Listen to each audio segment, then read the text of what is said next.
Ndugu wanahabari, Jeshi la Polisi mkoa wa Morogoro linaendelea na majukumu yake kwa kufuata miongozo ya kisheria ikiwemo doria mahususi za kuandaa mazingira salama kwa ajili ya kufanyika kwa uchaguzi mkuu utakaofanyika Oktoba 29 mwaka huu 2025. Wananchi wote ambao wamejiandikisha kupiga kura wajitokeze kwa wingi kwenda kupiga kura.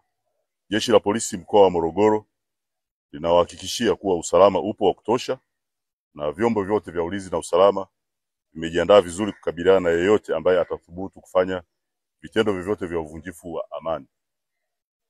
Wananchi wema hawapaswi kuogopa muonekano wa vyombo vyetu vya usalama, bali wachukue kama fursa ya kutimiza jambo hili la kikatiba.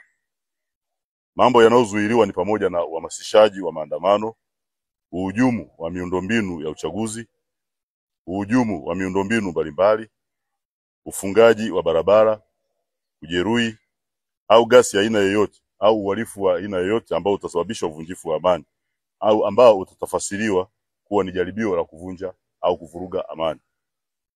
Jeshi la Polisi mkoa wa Morogoro linawaonya wale wote ambao kwa namna moja au nyingine watajaribu kutaka kufanya maandamano au kuzuia wananchi wema wasishiriki zoezi la uchaguzi, zoezi la upigaji wa kura.